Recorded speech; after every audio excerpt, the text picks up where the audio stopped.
Let's go.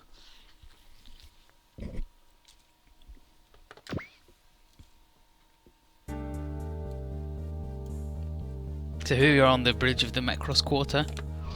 So, if you remember last time there was the zone, and then the lady got in it to stop it, because it was just draining energy from everything around it, and everything was going to just cease to be alive. So, the lady got in it and was like, oh, use the infinite power of my robot's bullshit thing, right? Just to feed it. So, she's doing that. But, the area stabilised around it, which is looking pretty good. How do you think? Nice, fat. Good. Yeah, so it's like, and Setsuko her, and he's like, she's in it, I guess, you know. And then Psycheos and Insalam and Otsuka just goes, nah, no sign of them. Those dudes put them in, nothing. And they're hidden beyond the dimensional boundaries the Earth science can't get through just yet. And with Oz and Aloy's inactive, looks like it's gonna be up to us to fight them. But Jeffrey says that because Setsuko's life's on the line, he wouldn't have it any other way.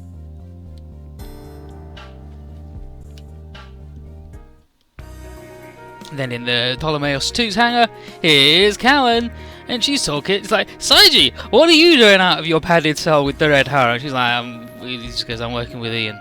I'm doing maintenance with Ian. She's like, oh, so you're going to join Celestial Being? And he's like, no, but his degree in mechanical science and space science is pretty useful.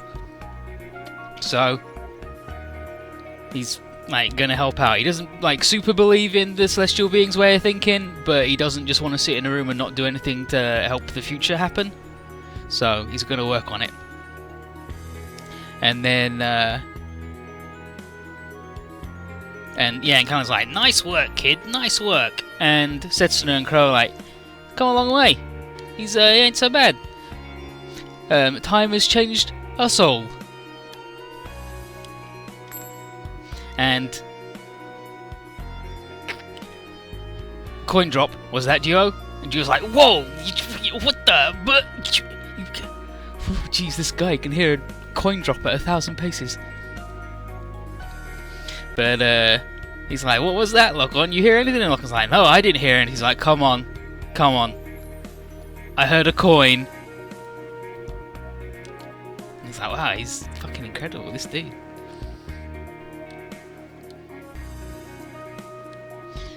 And then Setsuko thinks about Setsuko and how she mentioned that he's not awoken with his sphere at all and she got in the thing to save everybody. Can he do that? And then he also thinks how Zero is definitely gonna make us fight the Chinese Federation because that's that dude, right? And everybody seems pretty calm in the wake of Setsuko disappearing, so he's like, alright, let's fucking fight China, I don't care. So here we are in China. Here's which one? It's Kaguya Noriega. She's the one she's the lady who's, I'm the Empress of Japan and your wife, Zero. And here's Tenchi, who's the Empress of China. Tenchi is the title that the Emperor of China is given, the Son of Heaven, but she's a little lady. She's about 6, I think. She's a little tiny baby lady. Actually, I think she might be like 10, but she's a little tiny baby lady.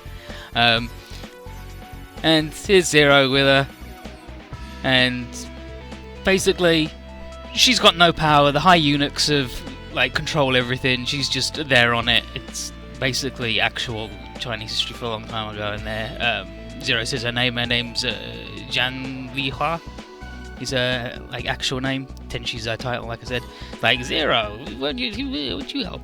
But Tenchi mostly hopes that a certain someone, a mystery man, a knight in shining armor, will take her beyond the walls of the Forbidden City.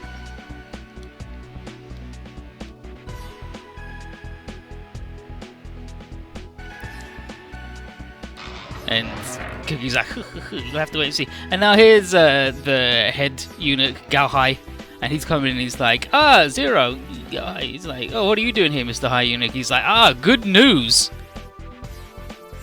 Britannia's Crown Prince Odysseus, Uri Britannia, has decided to take Tenchi's hand in marriage.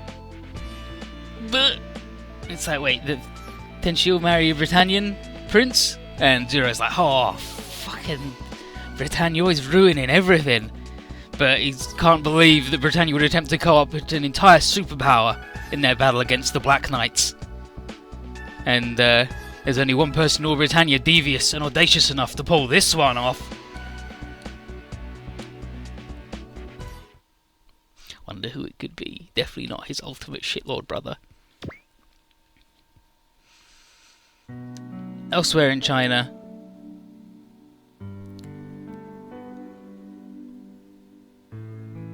here's Sari and Wu Fei. Wu Fei has just beat up some bad dudes that were attacking this lady's farm. Yeah, Sally, there you go. Sally Po. Is her name? Sally Po. So, Wu Fei has saved her life once again, at least. She calls, there's Nataku, you named your Gundam after. He's like, yeah, what of it? So she knows about him, I guess. Or she's heard his story. But, yeah, he talks about how he's gone back. Yeah, he's like colony roots. Talks about his colony roots.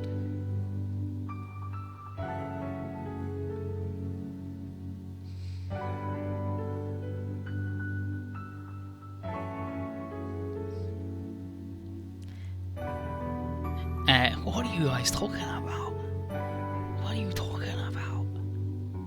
5 flying? Yeah, he's Wu Fei. He's 5 flying. He's Wu Fei.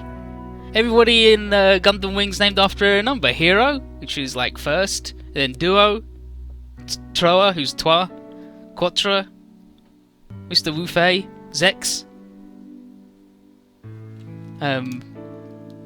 Who's 8? There's Lady Un. Who's 8? There's 9. Who the fuck's 8? I can't remember who's 8. But there's 9, Therese, Dekim Barton. Like, they're all named after numbers.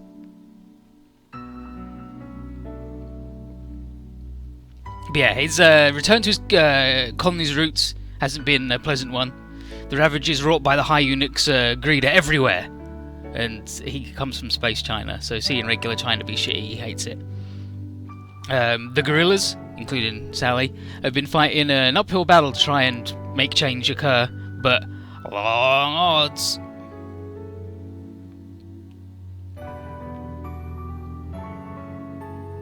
Wu Fei is still upset that he lost his sword fight to Therese, because, you know, he sucks. Oh yeah, and he says that he calls himself unfair for only being able to fight those weaker than himself. And she says, well, you did manage to save my life, so don't say you're completely useless. And if it's a sign of weakness to need comrades, then maybe Wu Fei should, you know, get some friends. And basically, she's like, Zexis are in town, Wu Fei, so, you know, go see what they can do. Surely something will happen when the tiger bares its fangs. But Wu Fei doesn't play well with others because he's a shit.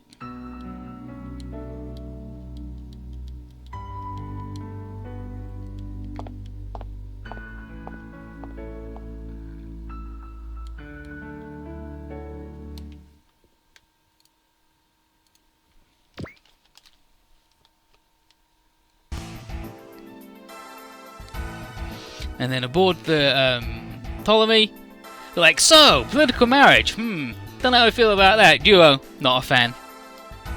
Then everybody asks about the Britannian prince, and apparently he's a real piece of shit. He basically seems to be the stereotypical strong king's weak milquetoast son, he just is a wet fart of a dude. And he's also probably 4 times older than Tenchi is. And unfortunately our special license we've got and also our excellent fighting skills don't really apply and work for political stuff like this. But we don't feel right just like leaving it either. But it does seem, as as Lassie says here, that apparently some Aelor's brass will be attending the party, the reception.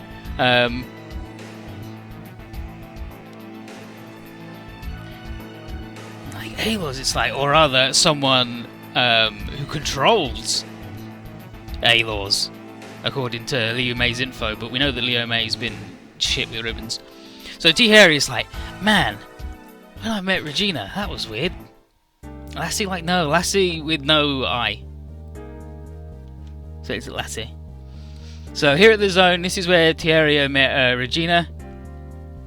And was like, wow, what the hell up? And Regina spoke of a great wave needed to push mankind to the next stage of its evolution.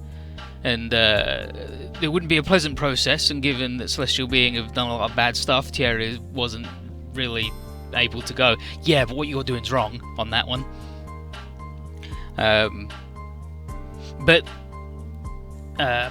Regina's an innovate, and so's T-Area, but he didn't know until he fucking was told. They're part of Eolia Schoenberg's plans, and it would seem to Regina that T-Area is opposing the reason for his existence by fighting Aelors.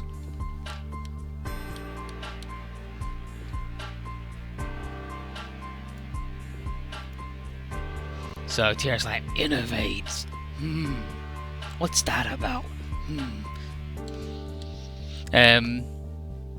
Yeah, and he thinks if not for the influence of the previous lock-on, he might have just like fallen for that hook, line, and sinker. But it's been the Celestial Being way to fight, like as they see fit, not according to any other person's interpretation of what's right and wrong. So T-Aria volunteers to go with Sumeragi and Zero to the party, and Sumeragi agrees, but on the condition that he follows her orders to the letter. And she's also going to summon Bobby from the Macross Quarter to join him. And, well, T-Aria and Bobby seems like a bit of a weird combo. Here's Suzaku at the reception room, and he's having doubts too. Oh, and there's Cecil. He's thinking that Tenshi probably doesn't want to get married. How do you follow orders slowly? You do exactly what they tell you, with no complaints. But yeah, he thinks that Tenshi probably doesn't want to get married, but Cecil says that it is a way to, you know, cement a sort of peace. There's Odysseus who's going to marry Tenshi.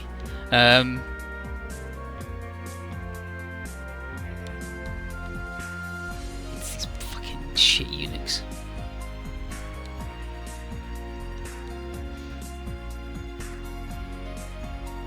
Like you got confused. Following orders to the letter is a standard idiom, really, for most countries.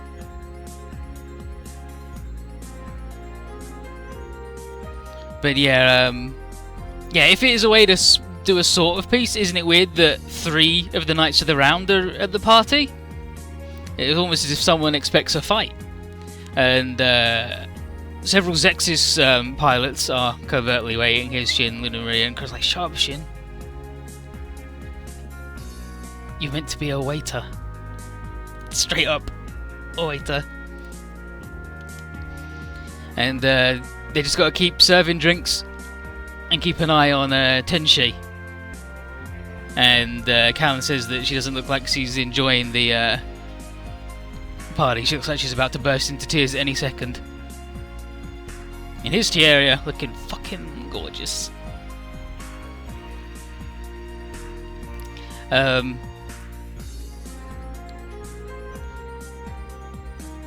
There's Homer, the general man. He's like, yeah, he's one of the Aelor's tops. Wow, wow, wow.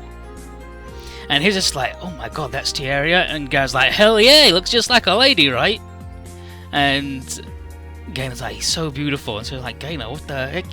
And then Michelle fills us in that Bobby has just done T-Aria up to the nines, given him the best makeup. He's found him a really nice dress, and Thierry's the most beautiful woman in the room. Incredible. He's done it. And there's only one person on Zex's who could have done better, and it is, of course, Alto.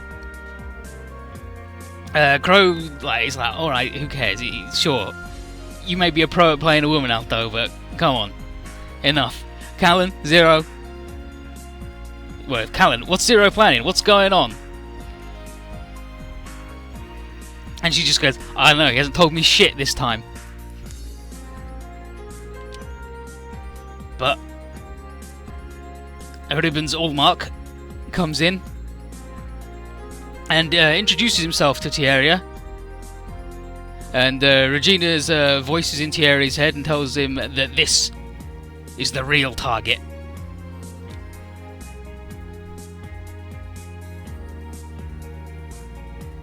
Oh, here Thierry's like, I've made contact. But then Ribbons says, basically, reveals that he is well aware of Thierry's true identity. And he invites him, he's like, care to go to the dance floor? Dance floor? The two of us, Thierry Erd. So now they're gonna go and dance.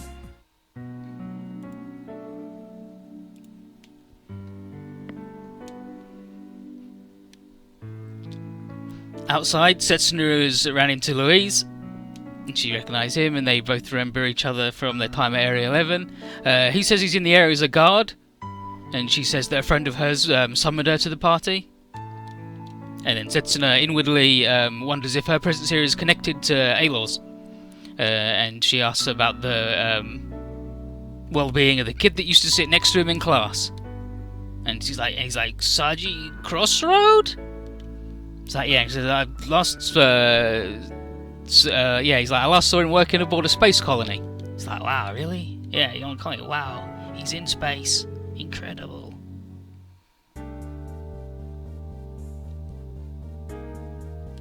Now, it's weird that you would say that, Platt, when there's also other people from other series doing that, but that's cool. I get that you really hate it, but it's weird, dude. It's a bit weird. But Ribbons says to Thierry that their meeting is absolutely not his doing, but a prank by Regina. As a show in good faith, he offers to restore Thierry's access to Vader. And but just how he came to be Vader's administrator is a story that will take too long to say for the duration of the song, so maybe they should go elsewhere and talk about it. When suddenly, murmur, murmur, rumble, rumble, rhubarb, rhubarb, Zero comes into the party. He's a big wanted terrorist, man. But he comes in, and he's escorted by Kagura, obviously. And they present themselves as the former representatives of the Japanese exiles.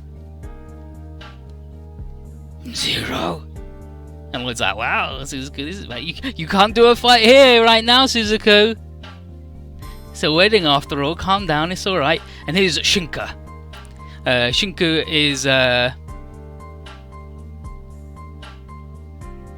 he just is like, Zero, you're not welcome here. And he's like, well, I know I wasn't invited, but I'm here as Kagura's date after all. She has a formal invitation, and it says she can bring +1, and I'm her +1. He says, after all, isn't this a group of people who rejoice at Tenshi's impending marriage? And then internally he's like, Shinka, well aware of your political allegiance and your personal allegiance and your affection for the young Empress after she saved him from execution, so he's totally playing him. And Shinka is apparently the one who promised to take Tenshi away from this place. And Zero has figured out that he's actually got a plan. But old Schneisel comes in. Schneisel El Britannia, the second smartest Britannia boy.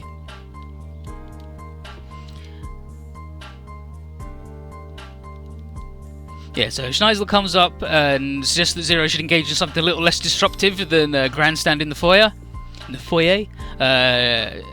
Schnizel's pretending he's top dude because Charles is always away, and he's also the one person that Zero's never managed to beat at anything. Zero tells him he'd actually meant to leave after discharging his escort duty, but he requests a game of chess first, because if you play chess, you're smart. That's what it means. And if he loses, he'll give up Kagura. And he requests Suzaku should he win. And this is his big chance. If he wins this game, then it's his chance to legally remove Suzaku as the single greatest obstacle to his plan. And hell yeah, Schneisel, you're going down. And Schneisel, of course, agrees to the match, and he instead requests that Zero move his mask if he loses, as a wedding present to Tenchi. And Tenshi's like, but Odysseus just is like, oh, yes, I can't even, like, Schneisel could never lose, don't worry. And then Zero's like, hell yeah, I'm the miracle maker, though. I make the impossible possible. Who the heck do you think I am?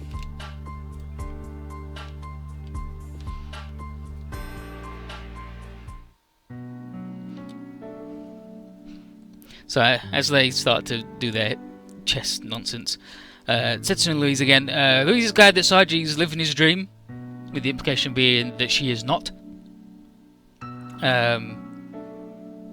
She's got a big scar on her arm, which is from the Thrones Gundams when they put the shit on her and they couldn't regenerate the stuff. And Setsun starts to tell her that when he met Saji, Saji told him that he still loves her, but just as he's about to get that, she leans over and he's like, bleh! And she frantically starts telling Setsun to get the drugs from her bag.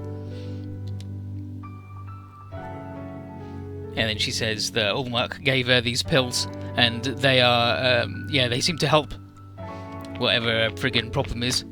And Setsun says that what else, like, internally is like, it seems like this is from the cellular damage from the pseudo-GN reactor.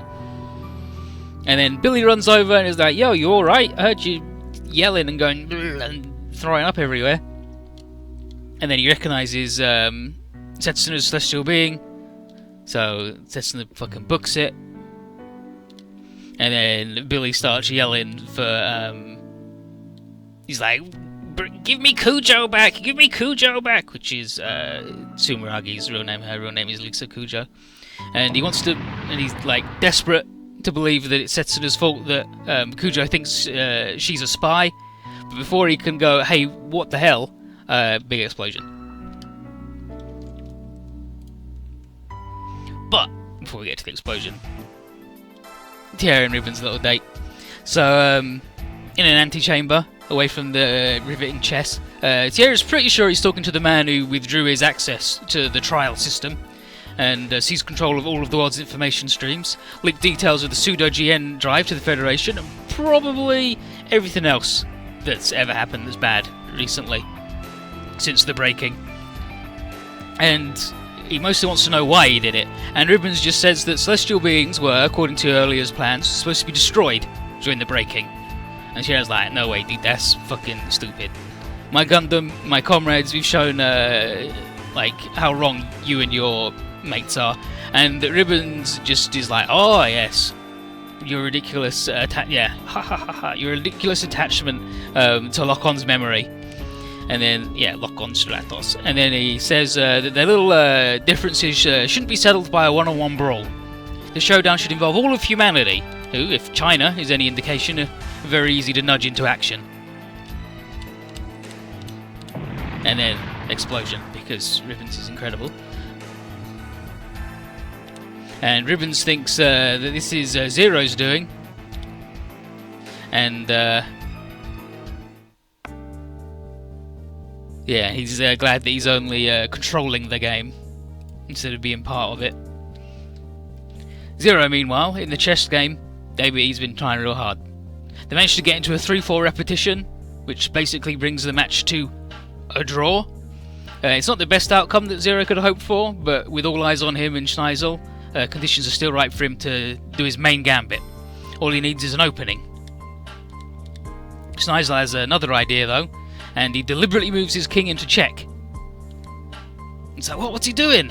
It's like, but Zero can just take his king. It's like, what the heck's he up to? And then Lloyd is like, oh, Suzaku, you silly dingus.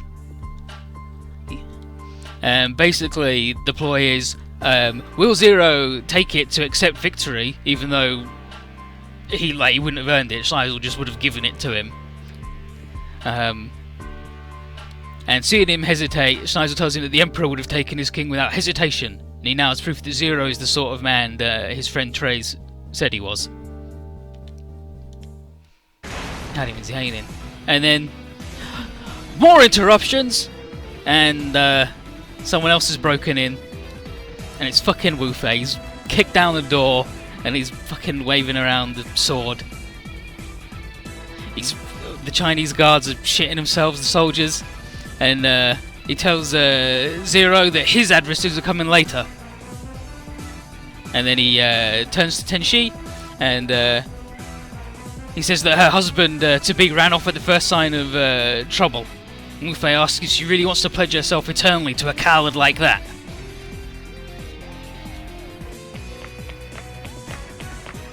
And then Shinku comes over.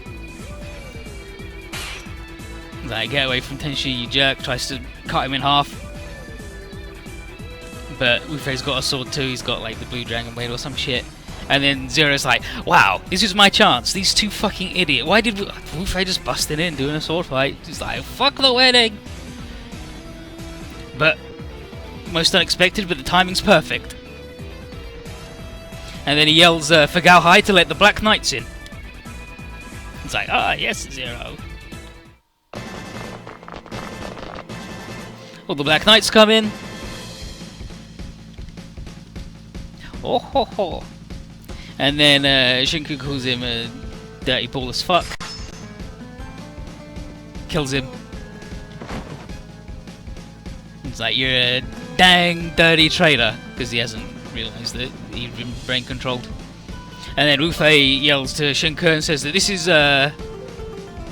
the state his nation has sunk to.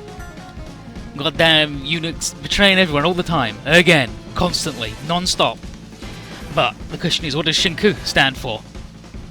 And then he considers, and then he yells that as a representative of the common people, he opposes the marriage. And then the remaining eunuchs order him to get fucking murdered.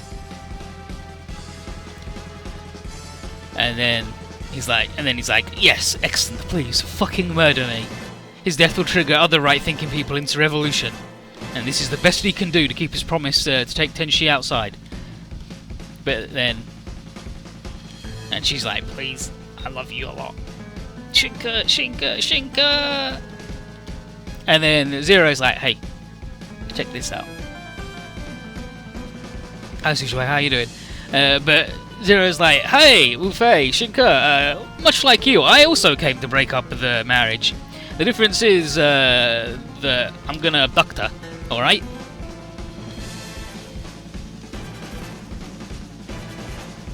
You're like, wait, what? He's like, stop the wedding going along, I was gonna kidnap the lady, alright? And basically he promised us, the Zex's folks, that he'd disrupt what we all felt was an unjust marriage.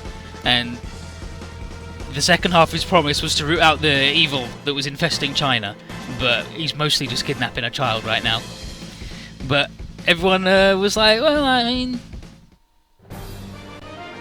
we'll see how it goes. And this is scenario 17, A Bride in the Vermilion Forbidden City.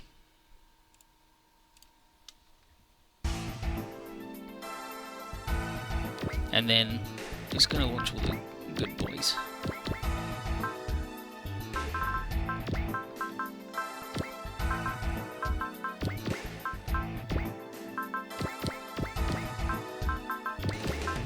Okay, then I've got two more. Do the wing. Don't do Alta, yeah. Is everything? Are you alright? Then she's like, I don't know what's going on.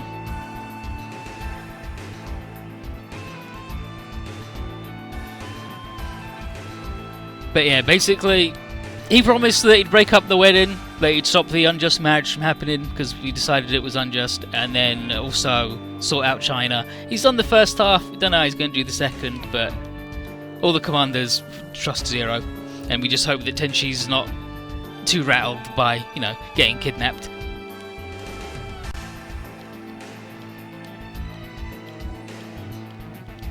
Yeah, this is where they're talking about how, like, yeah, trust him. Tieria is still wondering if Ribbons was right about mankind needing someone to lead them, because war seems to have broken out here despite the Innovades not lifting a finger. Well, so Ribbon said, but they'll have to wait because stuff coming in. Yeah, Daigod's rocket punch just pulls it off, throws him. Iron Fist of Justice. But here's Shinka. He's shown up with all of his fellas and his yeah, so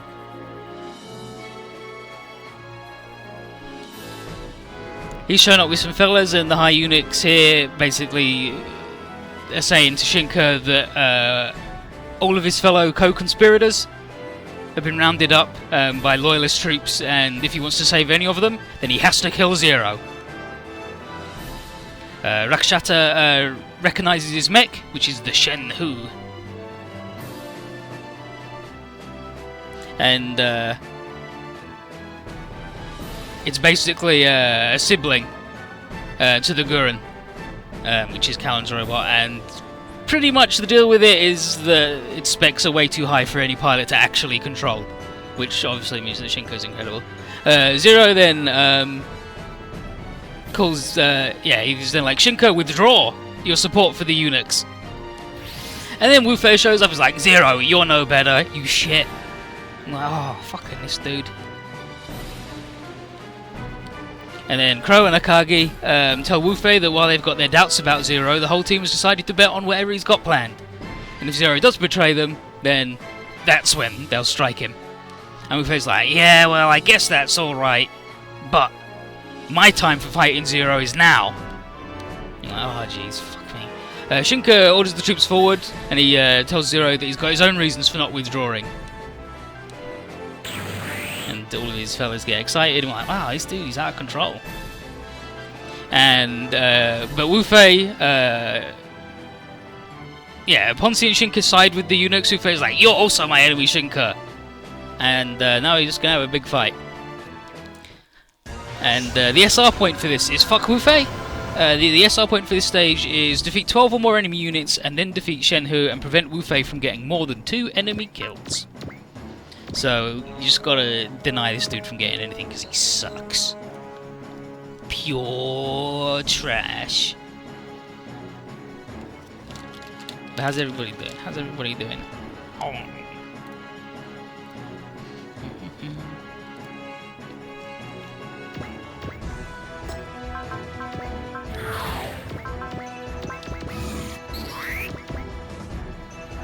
Okay. And Wu Fei's your fucking problem, dude.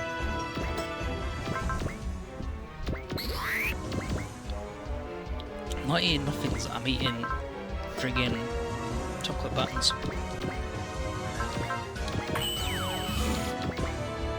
I just go fucking punch Wu Fei because I hate him.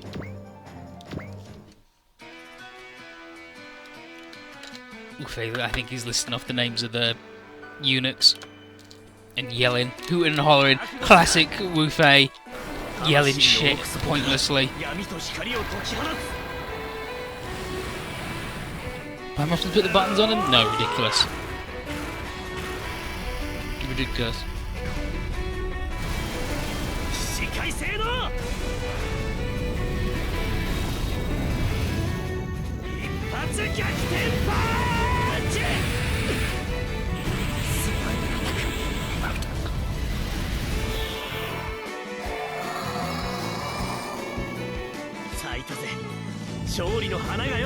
Victory! It's the flower of victory. That's what I did, you did it. Blew him up, brilliant, that's what I did.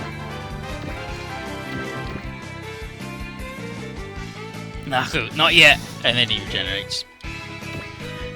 And it's pretty much every game that Wing's in. There's always a stage where Wu Fei shows up and he's shit, and you beat him up, and he regenerates infinitely.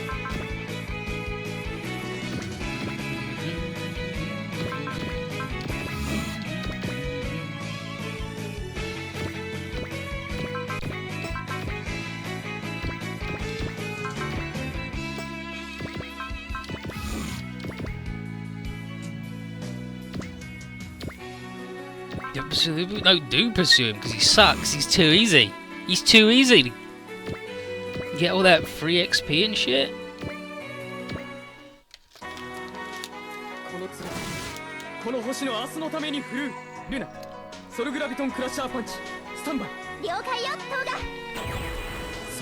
Ah, got it, doggo.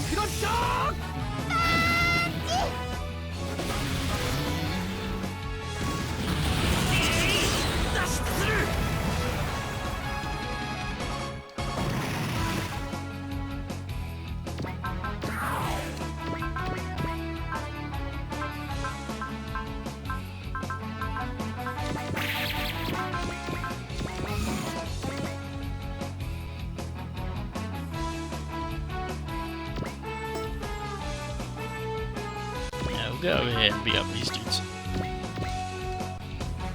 What do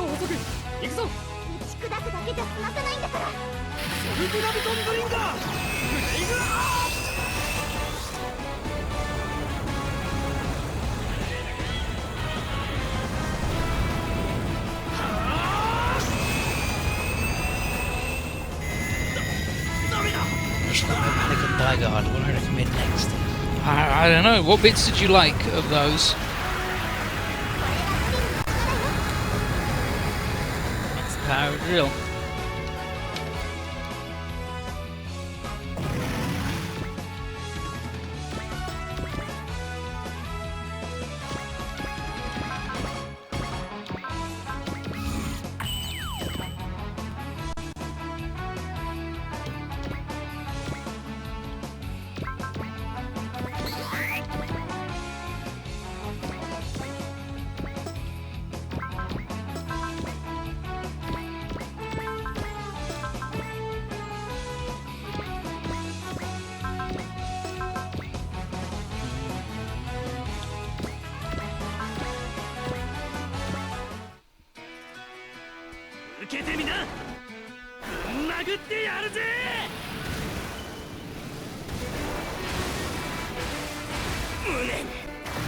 Yeah, like I think Die Guard does a really good job of like that's what a super robot would be in real life, like all the corporate bullshit, and where it hasn't fought anybody in years, so we'll gradually sell most of it off. Fuck it.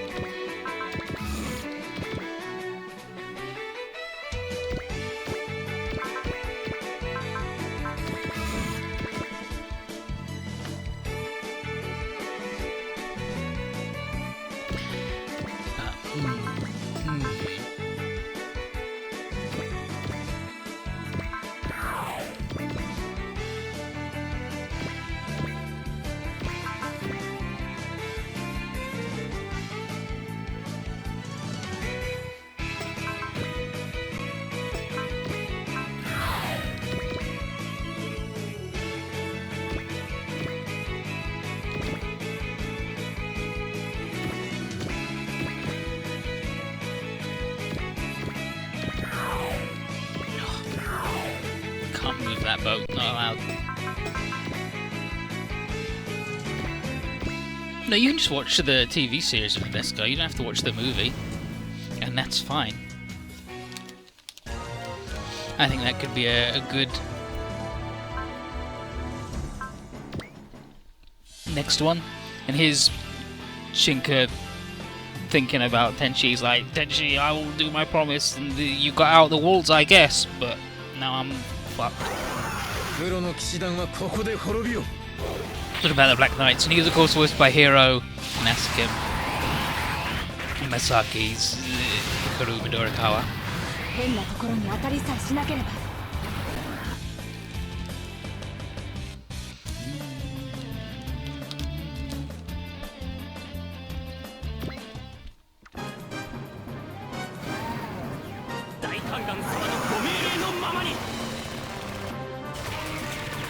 Nice work, Camille. Good job, you got fucking shot, dude.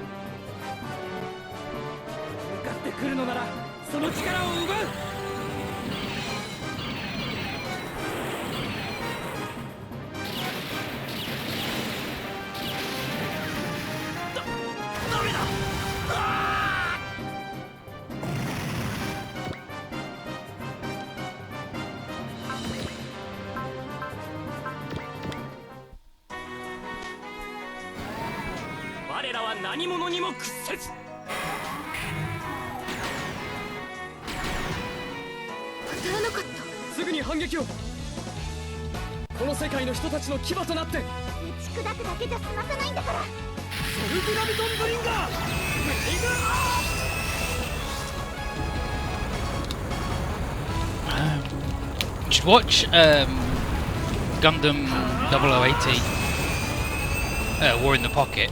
That's only 6 episodes and it's really good.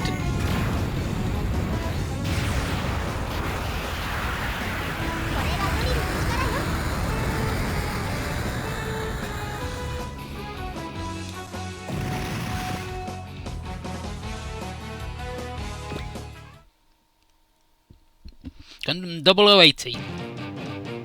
Not Gundam 00, which is a different thing, but Gundam 0080, War in the Pocket.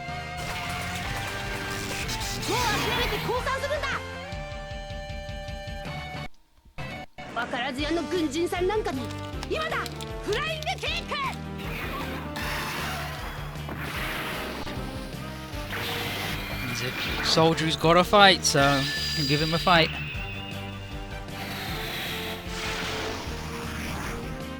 War in the Pocket is probably the best Gundam thing.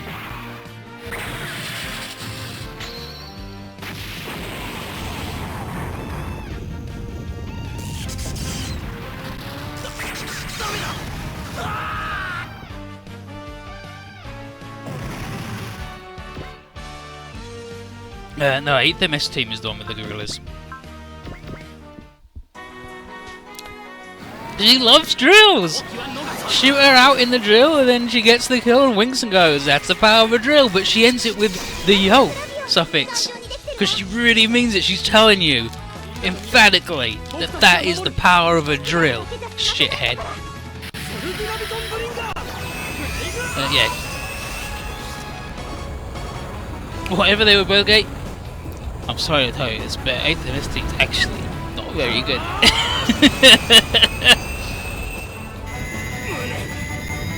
8th MS team has a really good fight in it, and a lot of people love it because it's the first thing they see where there's a noble bad guy who wins on like technicality, sort of. So it's a formative thing. But 8th MS team suffered by changing out the director every 3 episodes, so it never really stuck with anything. It's really struggling, and I don't know why. Yeah, we gotta find Simon. Where's Simon? Where's Simon?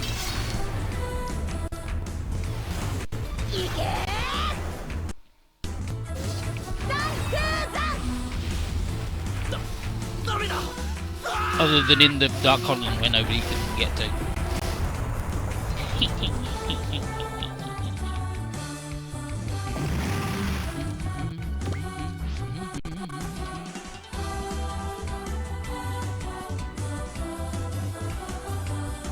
Oh, I know why it's struggling, actually. Because the Windows Update server decided to start back up again 2 hours after I turned it off.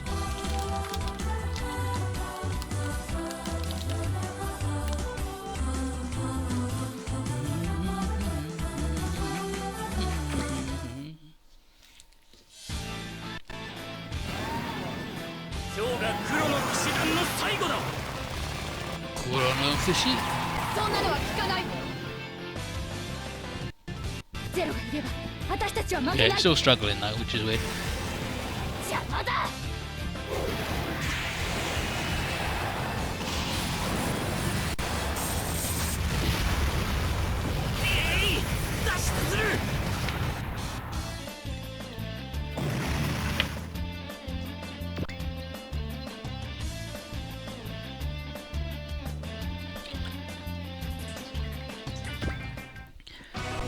What else is good as hell? Zeoraima's not good.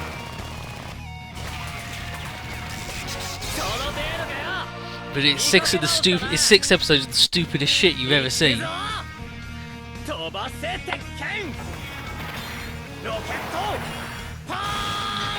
Flying jet fist, a rocket, a punch. No, it was flying like flying jet iron fist or whatever. Tekken is iron fist.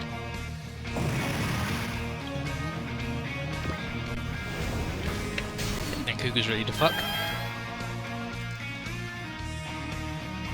You watched FLCL, you can handle nonsense? No, because FLCL, the nonsense is nonsense on, like, for nonsense's sake. Zeorama is just fucking stupid. Oh, if you want to watch something that's actually really legit good, Giant Robo, The Day the Earth Stood Still, is really good. It's really good. It's not super mecha-y. It's more like a Chinese martial arts movie. Like there's lots of people running around to wuxia style stuff where they can leap across the bridges in a single bound. And they've all got crazy special good powers. Yeah, Giant Robot The Day the Earth Stood Still.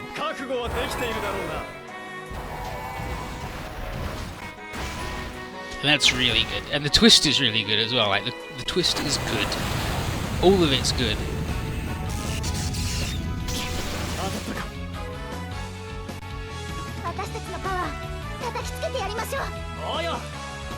Oh, yeah.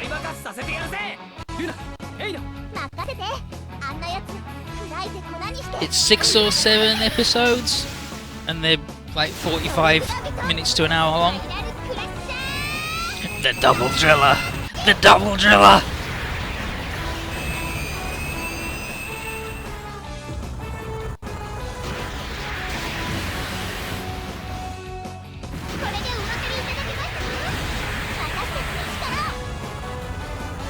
We showed him last time.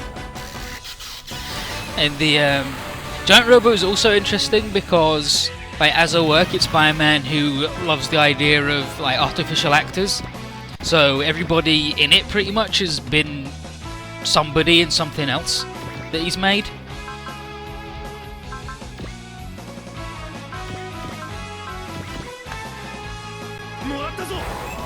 Like there's like Dr. Vogler in it is Dr. Franken in Tetsujin. And the dude who plays old Shotaro in Tetsujin is in it, but a younger version of himself as a super detective man. And he's like Carl in San Diego. It's fucked up.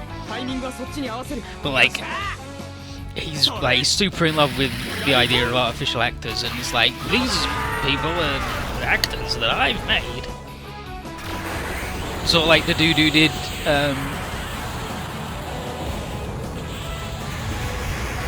is it Kenjino? Kenjino? Yeah, Kenjino. Like he loved the idea of like artificial actors.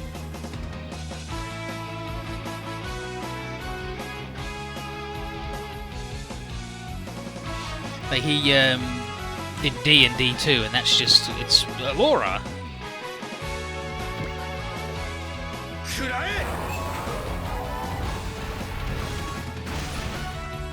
But yeah, Giant Robo The Day the Earth Stood Still is just dead fucking good. Zeorama, shit, but a wild ride.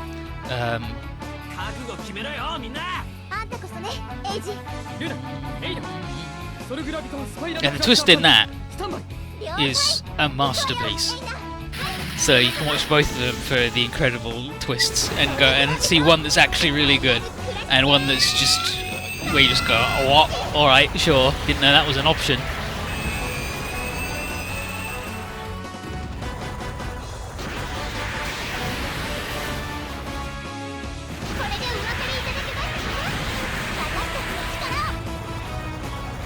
finished pretty strong, huh? The what else is good? Giant Getter Robo Armageddon has some real pacing issues, but you love that intense Ryoma, so. What else? I'm like looking at other shit. I'm just looking at my fucking shelves, and I'm like, oh, what else? What else has got stuff that's even fucking worth looking at? That doesn't take your entire life to watch.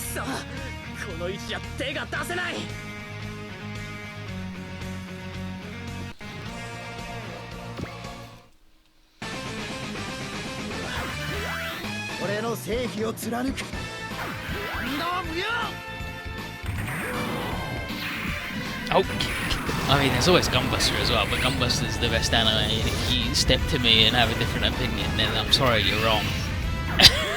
But I know people say you can't have wrong opinions, but if your opinion is that Gunbuster is the best anime ever made, and probably easy top 1 sci-fi works of all time, then, I mean, wow.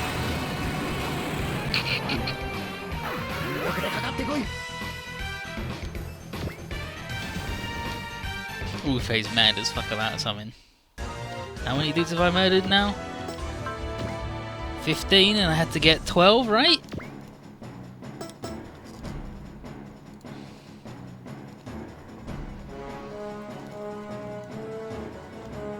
This anime ever made was greater than Fireflies? Ah. Oh well, when you see Gunbuster, you'll see some shit. I feel that saying The Grave of the Firelights is the best anime ever made is unfair because it's a documentary. Just told in animated form. Come on, I gotta fucking murder this dude, right?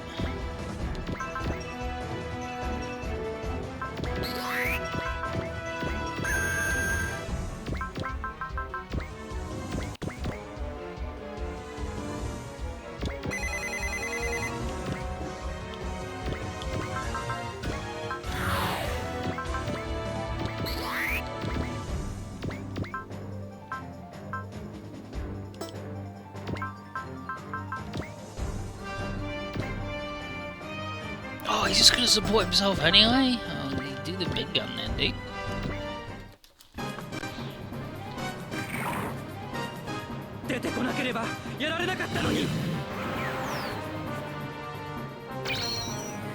For a little bit of background on Gunbuster, Hideaki Anno, who made Evangelion, he worked on Nausicaa, Valley of the Wind.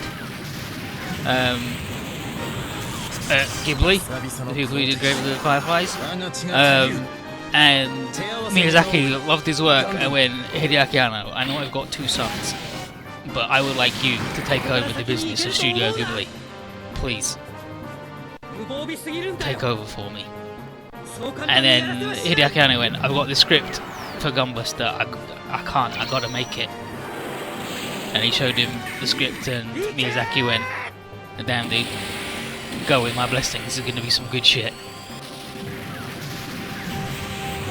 So it's so good that a man gave up Studio Ghibli for it, which is pretty fucking wild. How well is Gunbuster Age? It's incredible every day. So I watch it every day, it gets better every day, like a fine wine.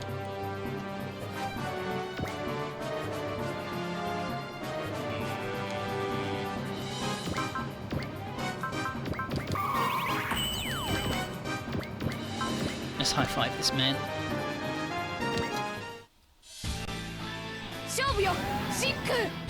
Shinku.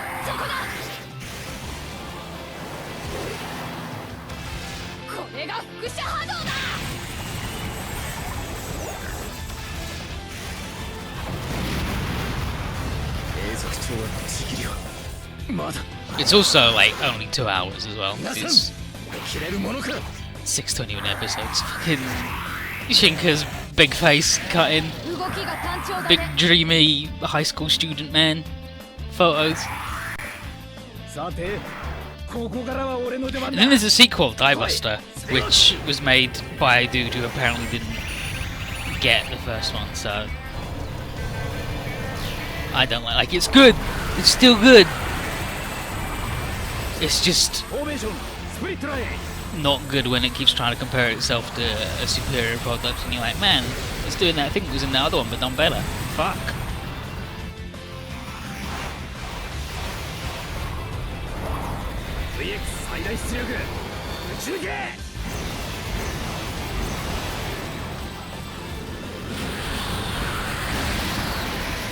This is good as hell. And also doesn't take 4 million years to watch.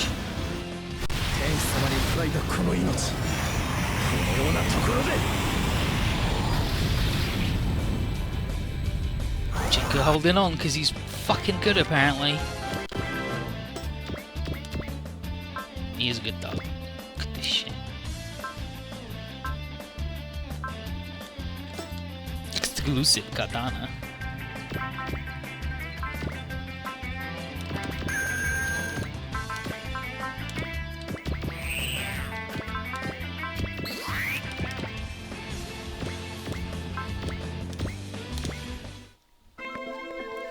これがゼントラーディの戦い方だ。 Show you how a Zentradi fights. ダラミア、ネネ。 Lamia, Nene. Let's go. Fuck.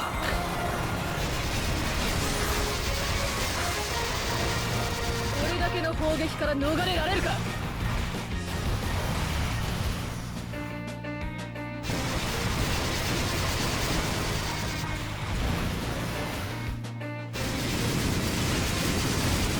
まだ動けるか。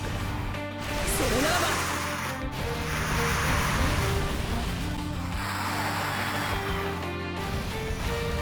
これで終わりだ。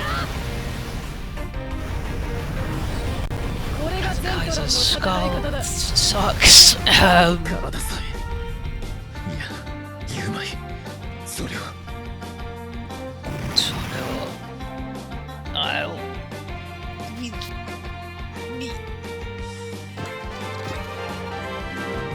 Anyway, Shinko put up a good fight, but his necks begin to fail him.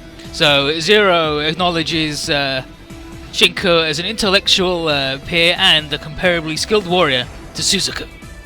He's obviously not saying that he's as smart as Zero is, because that'd be ridiculous, but he's saying that he's at least as smart as Suzuku. And then Ogi's like, the Knights of the Round are coming. So here they are.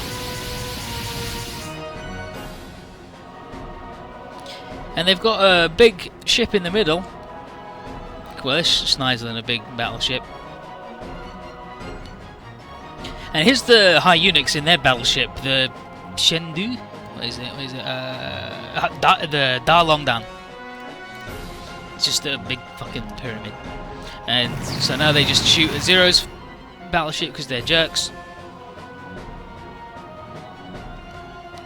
They're like, don't they know that the Empress is on board? And then Zero yells at them and Shinko's like, you idiots, the Empress is born. And he's like, we've got a new Empress waiting in the wings, a nice one, perfect for consummating the deal with Odysseus. She'll do what we say and everything.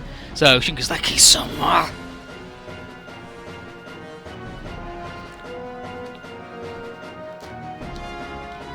Zero yells that he wants a ceasefire, and they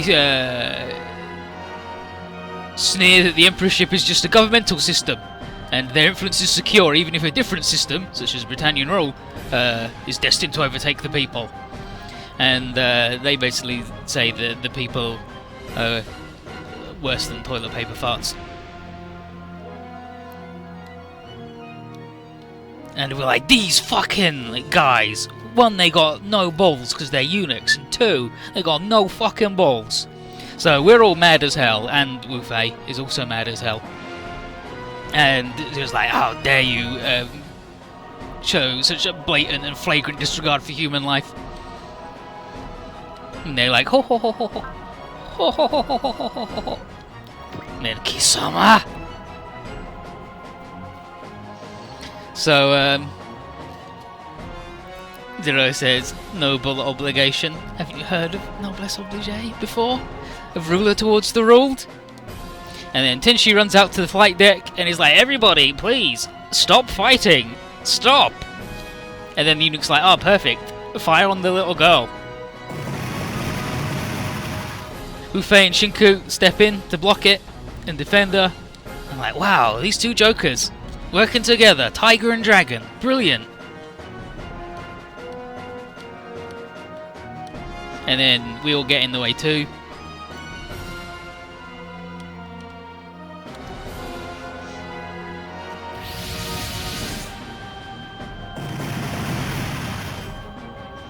They continue to shoot.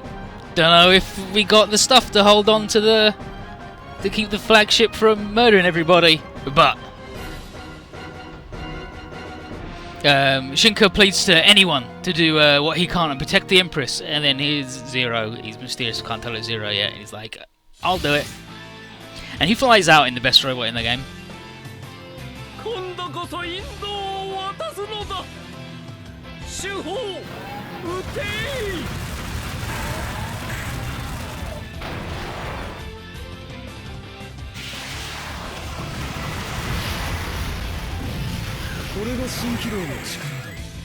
This is Shinkiro's power. They're like, what the heck? And Cecil's like, Lloyd, what's that? And he's like, a nightmare frame with the It's got some sort of new barrier. Looks like it's based on the Gawain's Druid system. And Rakshada adds that the Shinkiro's talents aren't limited to defense. If you had a pilot capable of processing enough information, they could use both its absolute protection zone and its phase change cannon to devastating effect. And, I mean, Zero's a magic fucking baby, so he can do it. And he shoots out a crystal and then refracts some shit and blows everybody up. So basically, Zero's constantly making a million calculations based on everything to put up little barrier pieces to make himself completely invincible, and then also just shoot shit. So Zero tells Shinko there's only one course for him to take, to ally with him, and in doing so save his Empress and all of his countrymen.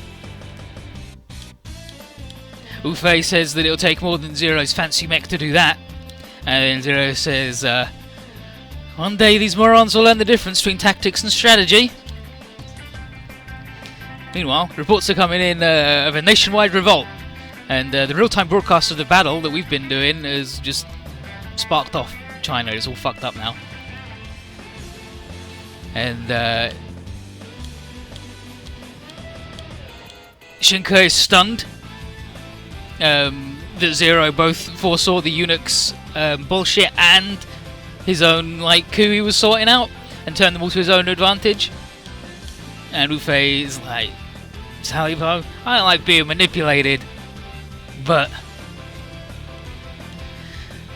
yeah, I mean, he's pulling it off, so I guess he's alright. I don't like it, but he's pulling it off. But that means the target's clear. Blow up the fuckers with no balls. And whoever else Snyder's got. And then it's just like, take us away, Lloyd. It's like, let's go.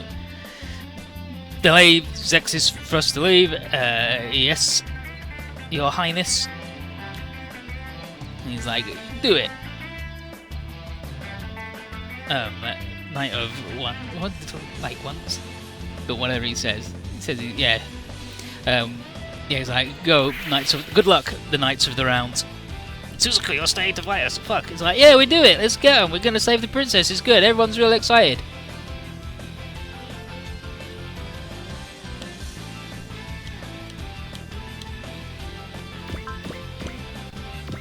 But here's the Shinkiro. If you deploy Zero, if you don't deploy him, he's in the boat. If you do deploy him, then he's in this. And it's so fucking good. Let's find him, let's find him, let's find it. Shinkiro, full upgrade bonus is plus 300 damage and plus 100 energy. The real busted shit's the barrier, and it's one of the few things where when you upgrade it, you choose the custom bonus of free barrier.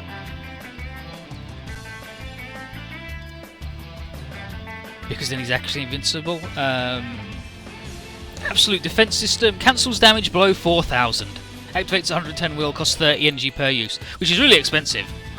Like 30 energy per use is like the most expensive barrier, and his guns are also pretty expensive at 30 a pop, so but you make that free and then he's actually just invincible because there's not much that can do that shit, like do more than that to him. And it's clear that we will take out the high eunuchs. Zero's cool. Fucking leash. I'm Zero. Cleanse this world.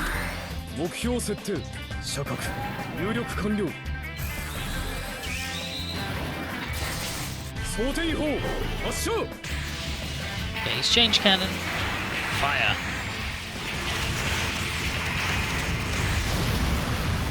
And there's a 0 point if we blow up this thing with Zero. Yelling that we're a friggin' eyesore in his ugly pyramid bullshit tank.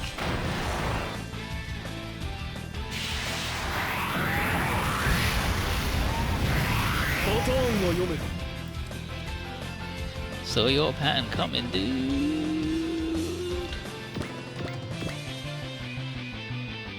And now I gotta fucking get everybody back up.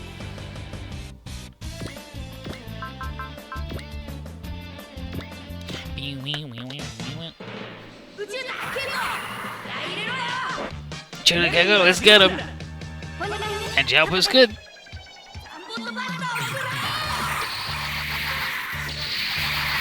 When you see the pyramid tank, the more convinced you become it's been designed by orcs. That's very rude of you to say that China is full of orcs. Or stole the plans from orcs. Listen, they fucking invented fireworks and gunpowder. They don't need to steal no shit from orcs. Ridiculous.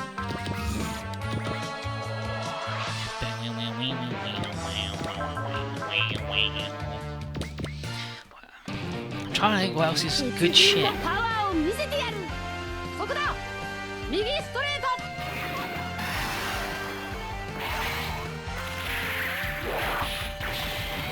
Oh, I also fucking cut my thumb on my shower yesterday. But it's one of those cuts where it's deep, like it goes through all of your layers of skin, but doesn't go down to where the blood is. There's like one very thin layer of skin between it and blood time. Like the world's worst paper cut. It's really good.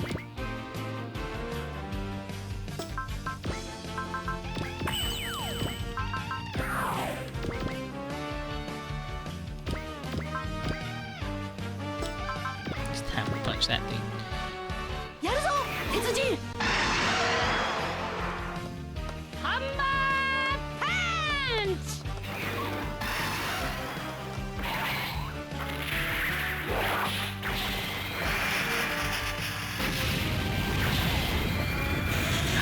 Gun's pretty good too, but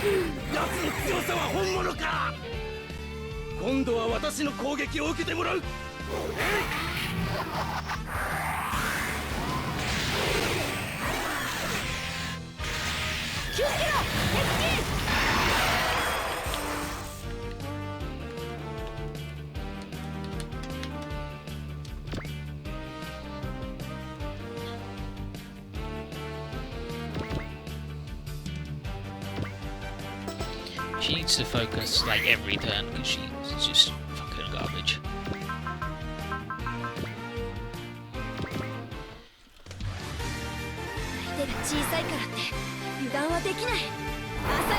Oh, if you want something that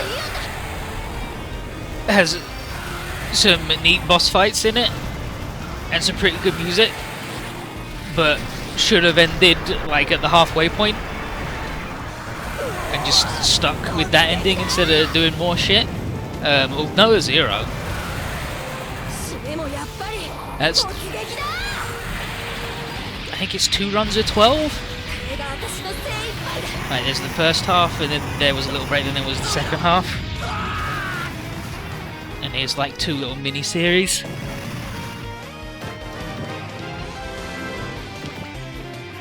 It's not very good, but it's had some imagination to it for the most part.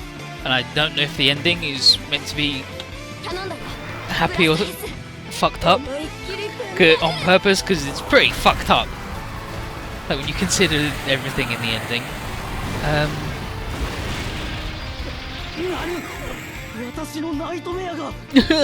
My nightmare. He's fucking threw some shit at Esther. Why would he throw anything at Esther? It's beautiful and perfect.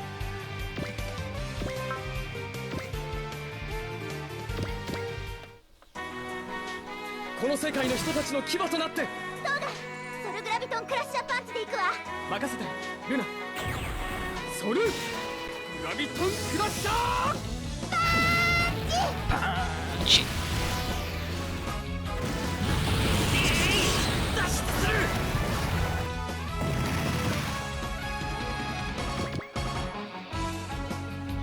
This.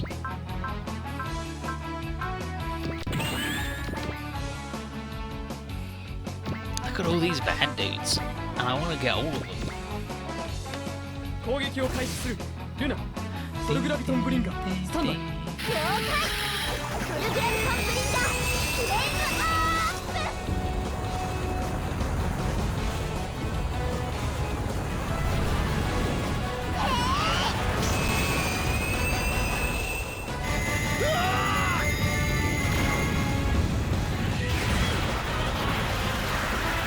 Yeah, it's just a really good car all around. Like, it's got the G-force thing.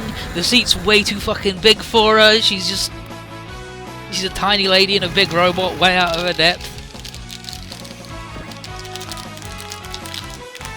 I'm gonna eat another packet of chocolate buns.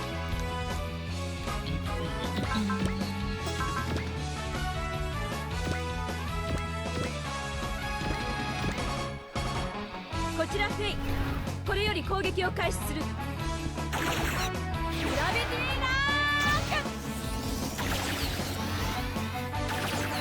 There's the Gundam Thunderbolt movie. I've been told that that's really good. Haven't got around to watching it myself, but that's really good for Brutal War Sucks.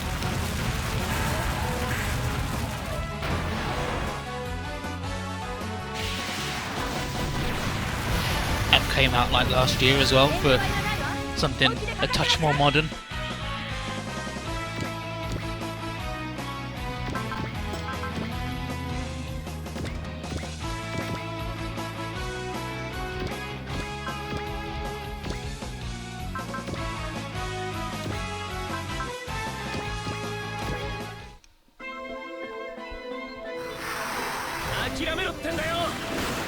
Gundam Thunderbolt, the movie. It's every episode of the TV series and then extra footage. So just watch that instead of the TV series. Well, the OVA. I think that's like a 2-hour movie as well. Let me find it. Thunderbolt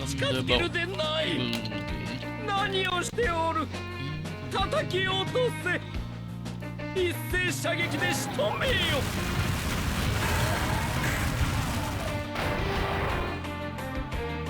Okay, December Sky. Yeah, December Sky.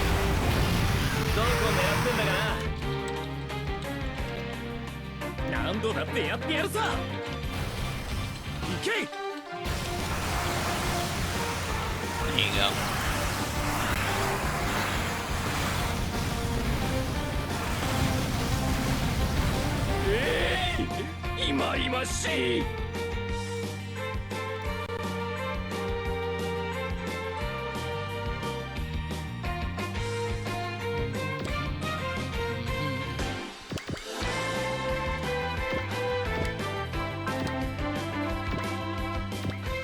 Time for the laser supervisor. I'll protect it. This is called Robo. To me.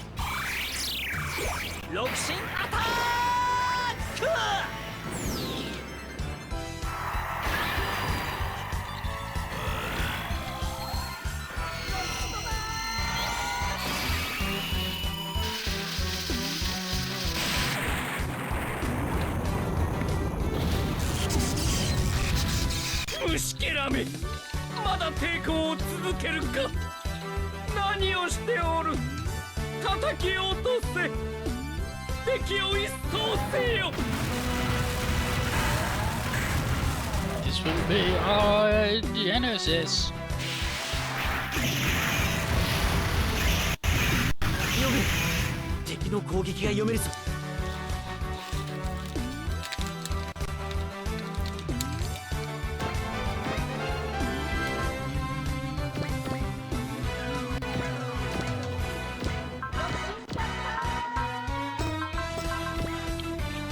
God, I wasted my friggin' go fast on that Joker that I have one of every map, and they made him run 400 million squares backwards.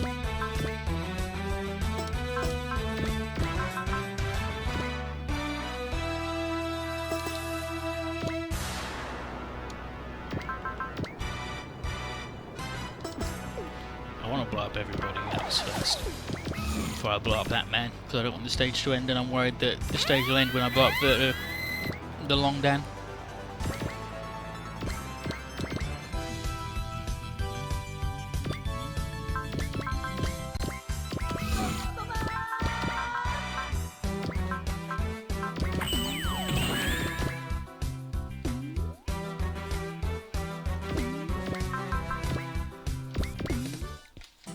Okay, that should be good. What happened with Z2 on? Z2 was on the PSP, 了解 the ク regular ール one. に決めるわよダンクーケンよ Let's show them how cool we are! ダンクー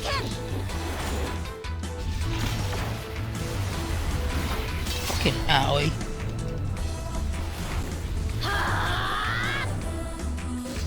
ダンクーザン 脱出 Yeah, that fucking got him alright.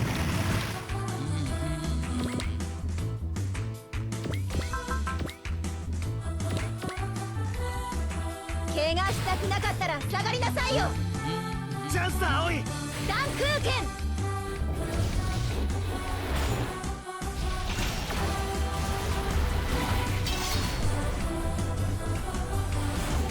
いけーダンクーザン バカな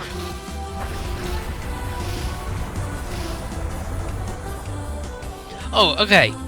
So, Bandai do a thing called Mobile Suit Girls, where it's toys, little figures of different mobile suits, but they're girls, right?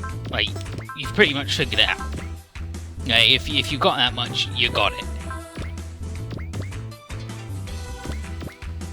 Here's this dude, he's good, but, I mean, it's alright, this dude sucks. Fuck this dude.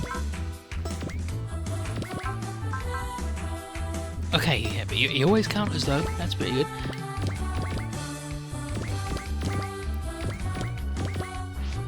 Which, like, I get, he still can't fucking move.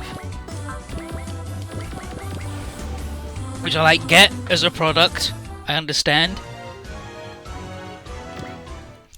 But Kotobukiya, another company, they do frame arm girls, which is a similar thing, but based on robots that they just make up. Like, they don't have a TV show or anything, they just make them up. Like, it's things that have only existed as a toy product. Like, yeah, and they're like, and here they are as girls. Which I find weird, like, I don't understand how that becomes a thing, other than they're just like, people want to see a titty. But they did... Yeah, blow up, dude. But they've made a TV series that's like Build Fighters, which is for Gundam, where they make little model kits and then they fight. But it's that for their own thing, for the frame arm girls. And I'm like, how is this happening? But then somebody watched it and went, it's got the most realistic, like, portrayal of modelling ever. And someone was like, what is it, sweaty dudes getting annoyed? He's like, no. She cuts a piece off, can't find it, looks everywhere for it, and when she stands up, it was just in a fold in her shorts and falls on the floor. It's like, fuck. That's real. That's real. But the setup for it is the girl got a parcel from, that was meant to be for someone else and had one of these things in and she made it. It was like, hell yeah. I'm like, how has this become a fucking juggernaut of, like... What? What? What?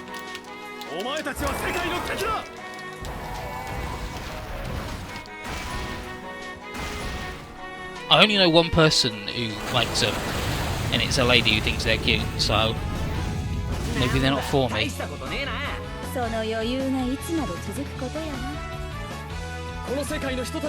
Yes, it happens to everyone. Whenever you make it anything out of tiny little bits of plastic, you'll always lose a bit and be like, where is it? And then it's on your lap.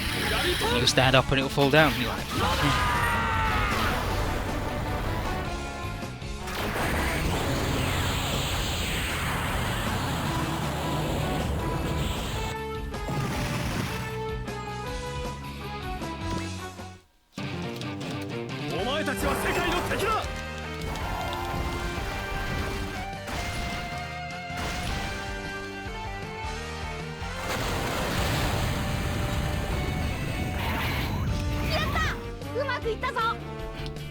We did it! Nice dodge! 我らの邪魔をするか。一斉射撃で仕留めよ。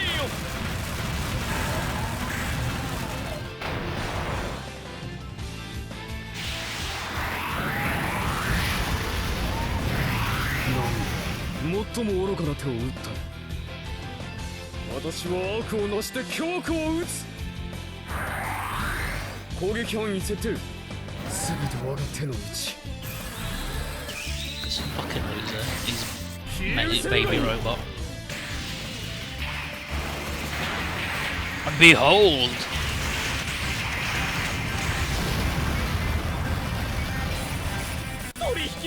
See, he calculates perfectly where to shoot the crystal and when to shoot at it, so the beams will refract just right to murder everybody.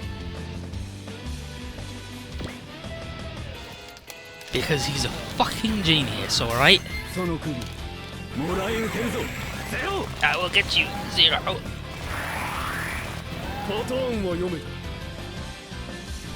I saw through your pattern. まずはお前から攻略してやる。勝利条件は揃った。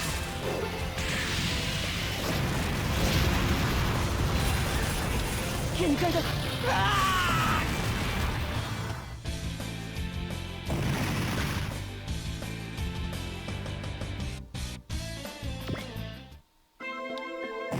Anti-air artillery works just as good against things on the ground when it's just a fucking gun. 勝利を我らに。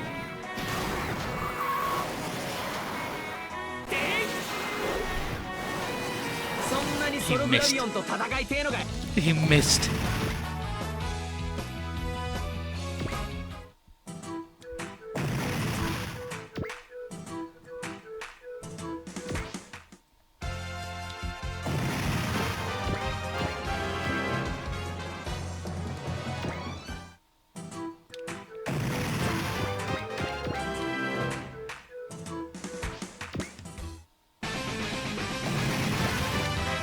When you're dying to bird mode, you should always just fucking quit.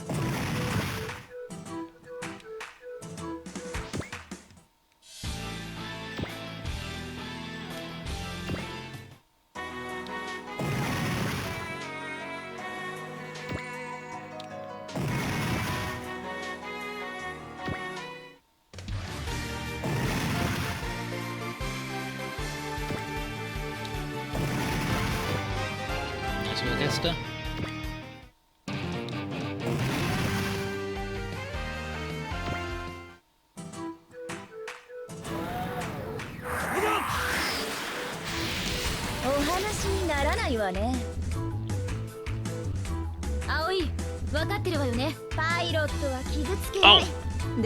Oh, you should watch Redline. That's a good anime movie about cars that go fast and the people that drive them. 脊髄反射システムコネクトさ Ping pong is good too. It's just about dudes that play ping pong and it's really good. The art style is wild, but it's good. No live action about cars that go fast? Are they furious also? Is it red line because red one's... It is like the big final race. The final race of the season is the red line. You're only allowed in if you're invited or if you've done really good.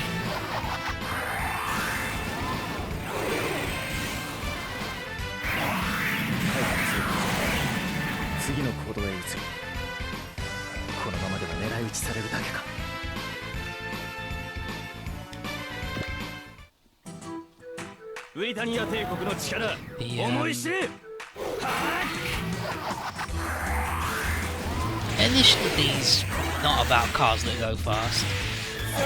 There's cars that go fast in it. It's not about cars that go fast.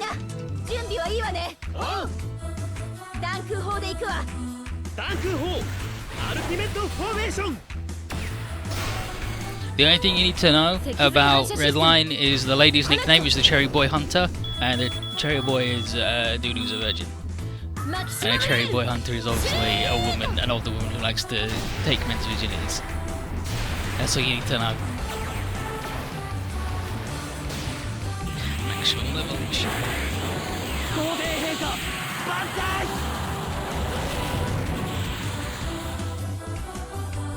Ping pong. Ping pong's good. So she's a good girl. No, she's not. She's not. People like they came up with that nickname for her. She doesn't even know that that's her nickname until someone tells her. She's not even that old. She's like 27, 28. So a cougar by Japan standards, but not actually that old.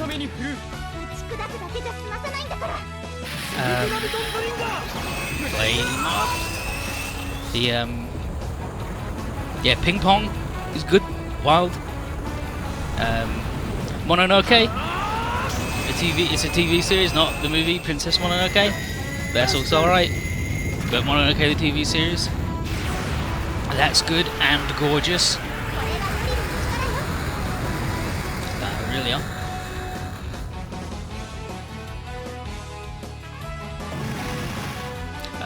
Kamonosume is also good. Well, I think Kamonosume is alright. It's about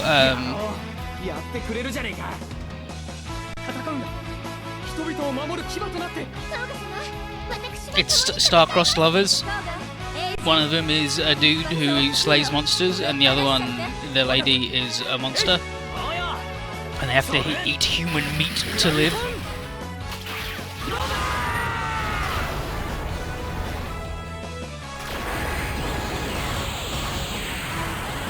But I remember liking it when I watched it.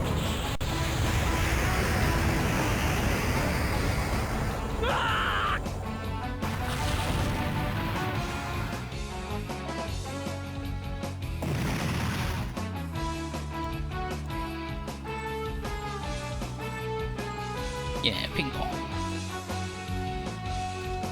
I know some people don't like ping pong because of the art. Personally, I think the art's good.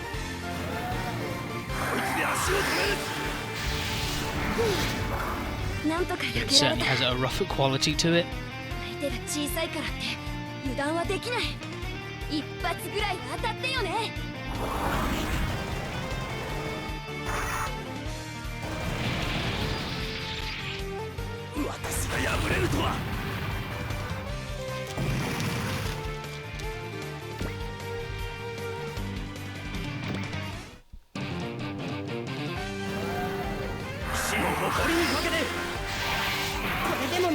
Oh, 80s anime, the lady who loves 80s anime.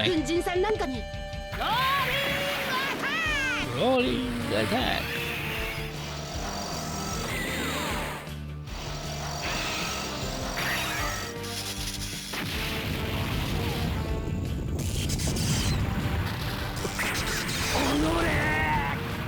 Curse you! Yeah, she posted a excerpts from an interview with Tomino, the man who did Gundam. Where's she like the melody from Alpha 3? I think it was this. She doesn't particularly look like. Do you mean which dude from Alpha 3 do you mean? Do you mean Arado? Because it doesn't look like Arado.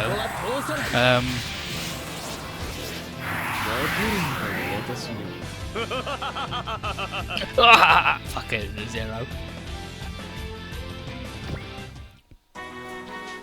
全部破壊 The dude in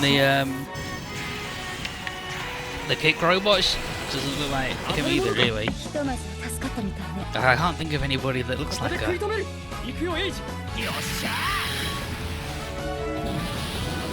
The clone dude.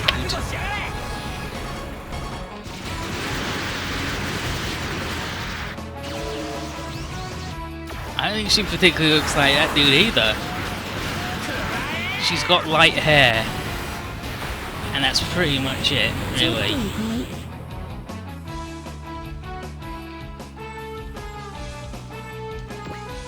I think what you're having is that she's just incredibly generic.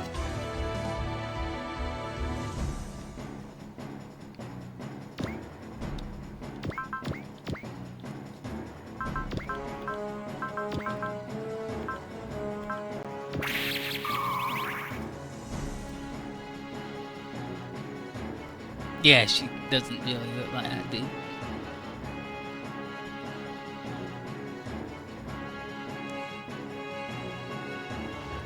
Old Cobra.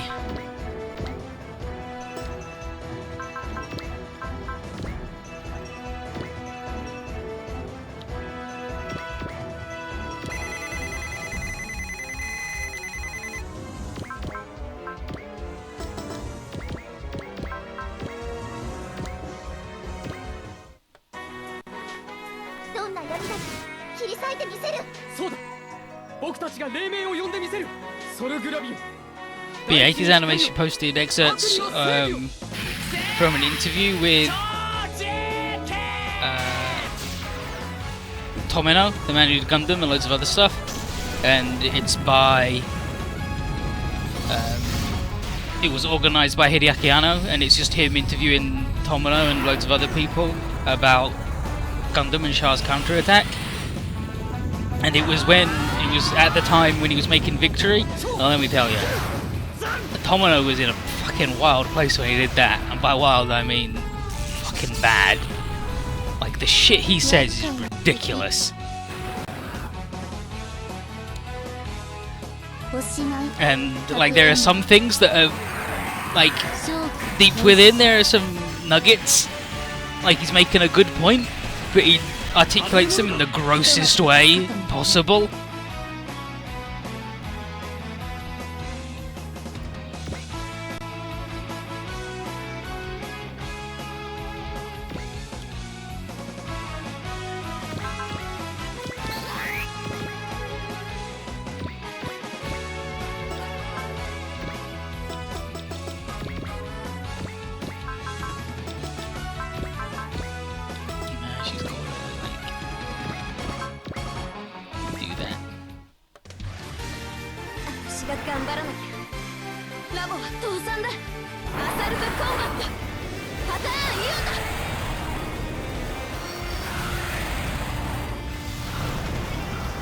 Like, there's what stage are we on here? This is stage 17, I think. Yeah, this is stage 17 of Z2 Part 2.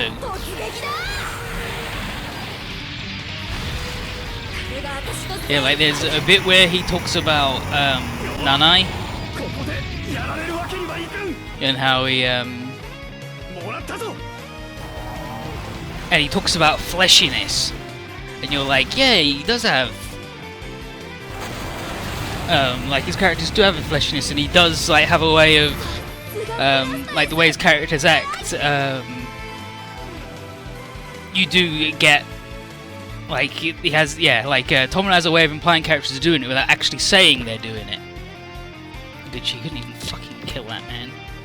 Garbage, Esther. Pure trash. Yeah, 2-part 1's all done.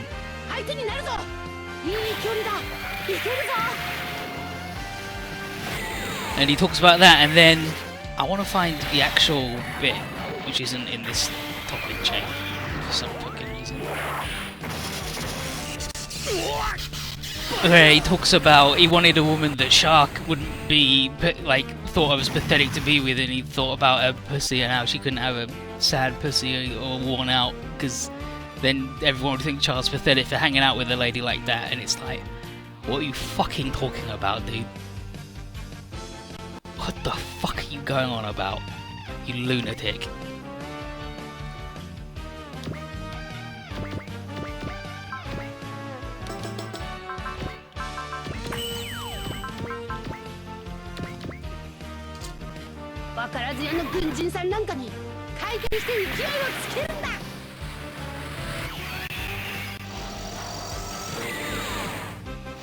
And there's a bit where he implies that capitalism was made by women to force men into protection roles, and Hideaki Anno just goes, hey, capitalism was invented by men for men, actually. And he's like he just fucking flips his shit.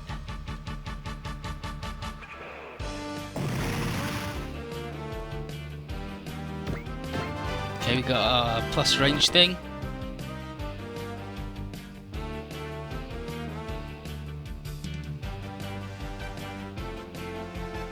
Yeah, here we go.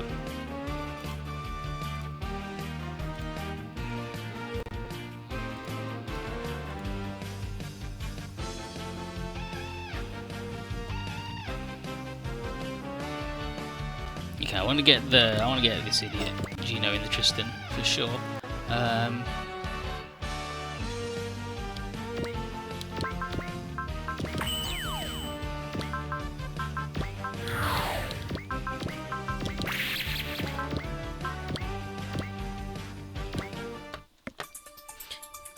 He's on Koji to help.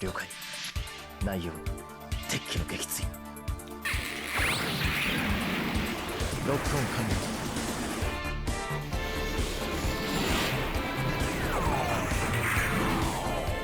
Oh, he also talks a bit where he uses S&M porn as an example of the natural power women hold over men. It's like, come on. Come on.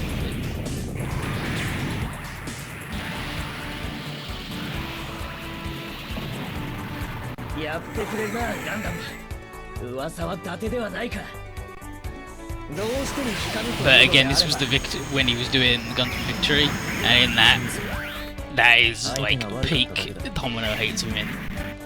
俺たちの連携を見せてやろうぜ Yeah, here we go. エネルギーが溜まった It might be hard for young people here, but as you get older, you start to understand more that you can't not think about people and characters that factor in sex. That's why I absolutely had to give some thought to the state of Nanai's pussy, especially while writing the story and drawing storyboards. I don't want her pussy to be all sad and tired out. If it is, Shara will seem pathetic for sticking it in her, and she'll seem like a dull woman.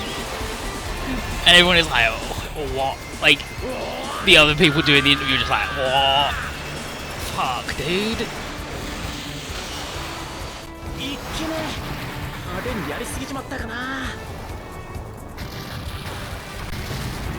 And then from there, that's where he then like came up with like the rest of her like her physicality, like how she sits, and there's a scene where she sits in Shah's lap.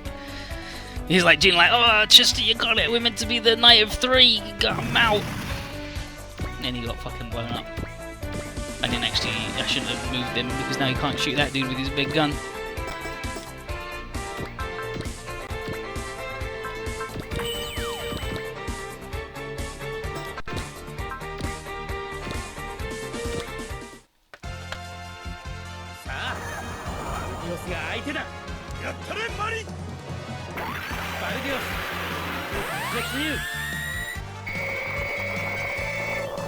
Yeah, just all this shit is like, oh no, please calm down.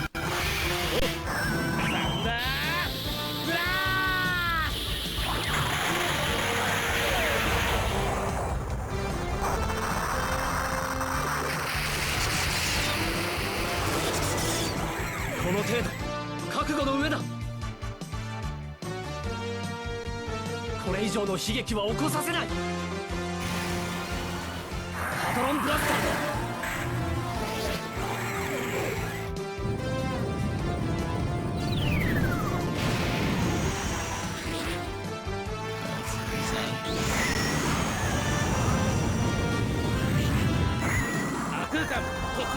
Oh, they mention how women always betray their own side in Tomono anime. He's like, really? And the people doing the interview are like, yeah, really.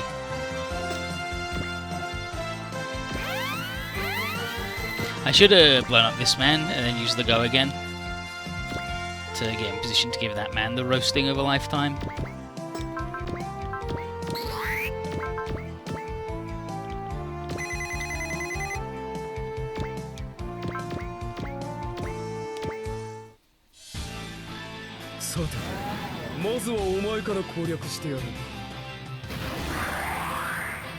And then he just talks about how it's because, like, on the surface it looks like they're training to do some principle or ideology, but really it's because they reached their limit with a man. He goes, they give up on their man. Why do they abandon them? It's sort of basic self-instinct. He just talks just a lot of fucking bollocks. It makes me laugh a lot.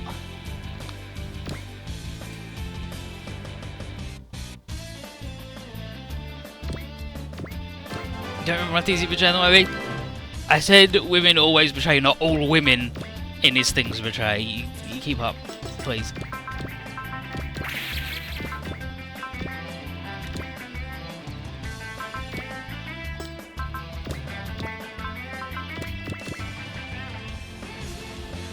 And now Suzuki's like, Zero, kiss him out, how you fucking with China, what's your plan? He's like, I'm here to save all of humanity. I'm just a human doing my part. And Britannia, like, can you say that Britannia aren't interfering by marrying that dickweed to the princess? He's like, ugh.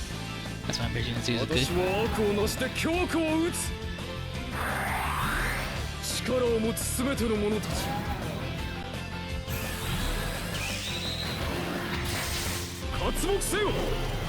Oh, Tommen also says that, like, his main goal of Char's counterattack was to close the curtain on the subject of Char and Amuro and highlight the sensuous elements to the point that you'd think, could Char and Amuro be gay?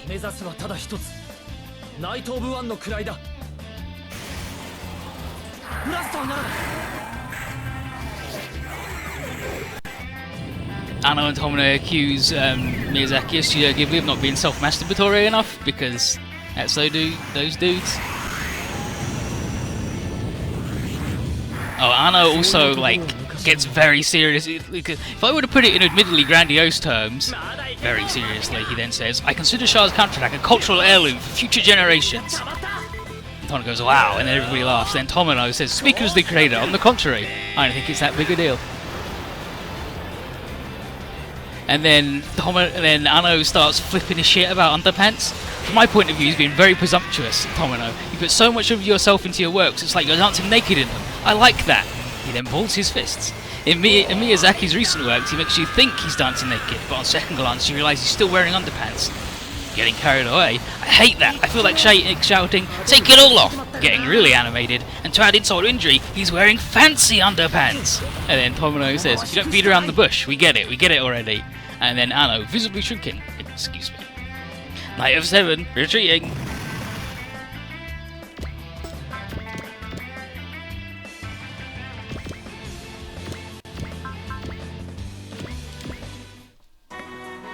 But that photon V image looks like a test for the V version. I think you'll find that this animation looks like the one from the TV show. That's the same TV show that the V version is based on. And this was not done as a test for V, but was the first game that animation was in.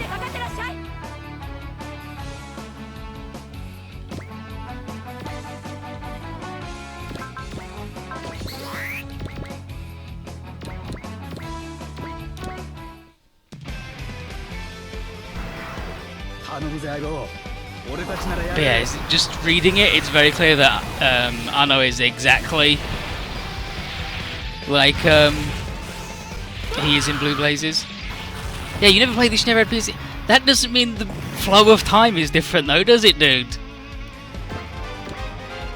It doesn't mean that they did this thing fucking 2012? They did this thing 5 years before the other thing? And they didn't do it as a test, they did this as the thing? You just need to think about it for a second.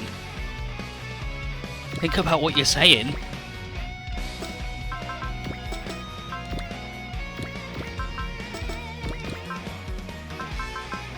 I gotta get closer. We'll go here then. To Dankuken.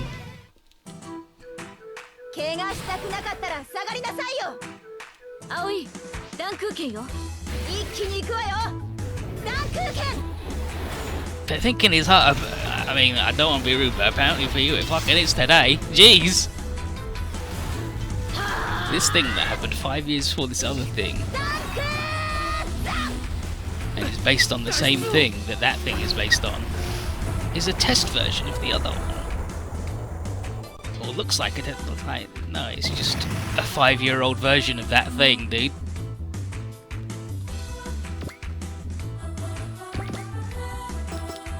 Can I beat this man? No, I can't hit that man at all, but I can stand near him.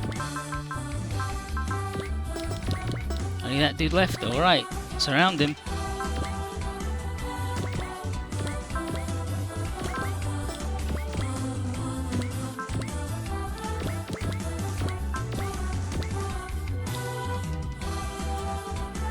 Actually need that dude to refill. Don't need to give you some ammo, right? No! I need any ammo to just be like that. I can be like that with no problems, unfortunately.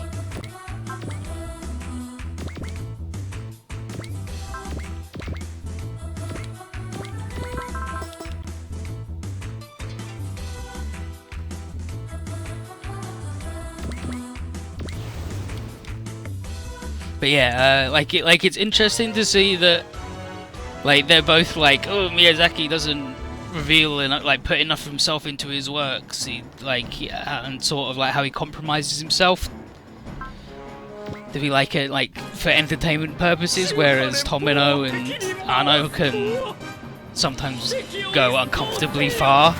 Like they just make what they want to make. They don't care if it's going to be entertaining to somebody.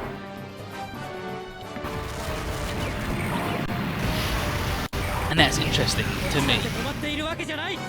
The man who loves anime.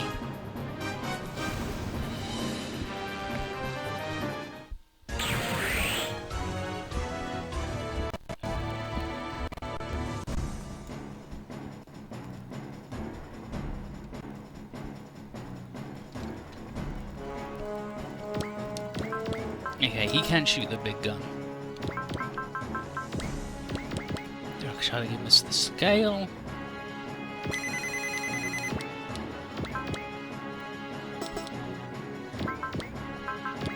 Makes sense. Who's got cheer then? Oh no, no one can fill that up.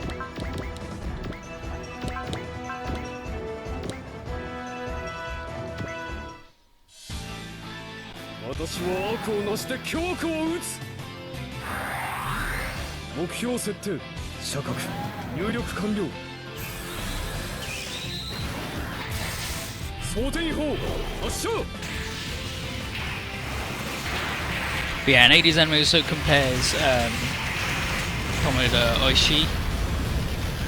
Oishi sometimes, where like they're both like Oishi is the dude who did like all the Ghost in the Shell anime stuff. The eunuchs are dead.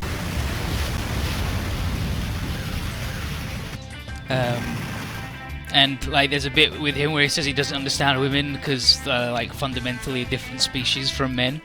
And it's like you compare that dude and then you compare Tomino who's like women made capitalism. It's like one of them is sexist in like accidentally, just doesn't get it, and the other one is just full on he red pilled. But anyway, we blew up the eunuchs. Let's see how that goes.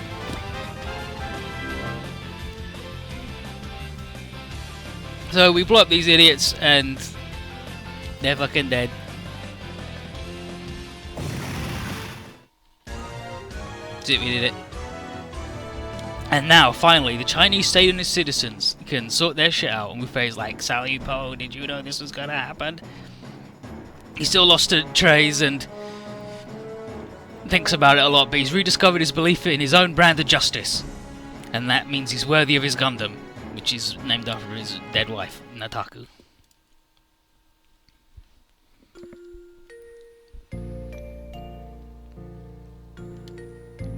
And here's Tenshi and Shinka.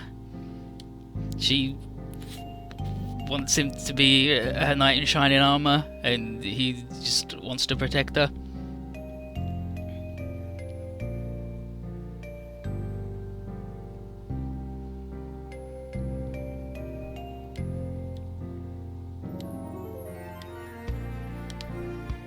And now Wu-Fei talks about how, having been married, he understands the sanctity of marriage.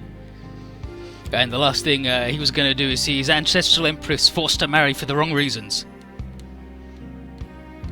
And he's like Hero, he has a deep-seated distrust of Zero.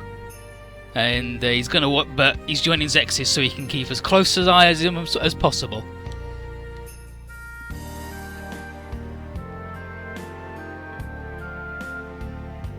And Zero thanks Diethard for setting up the streaming system that did the broadcast that started the revolution. But then Diethard then recommends that someone from Japan should take Tenshi as a wife to seal the Chinese and Japanese alliance in the eyes of the world. And then everyone's like, you fucking idiot. What? All the women are like, how dare you try and force a lady to get married, you fucking scumbag. Sumeragi, you're the leader we can believe in, don't let Zero do it. And in the end, everyone's like, dude, fuck off.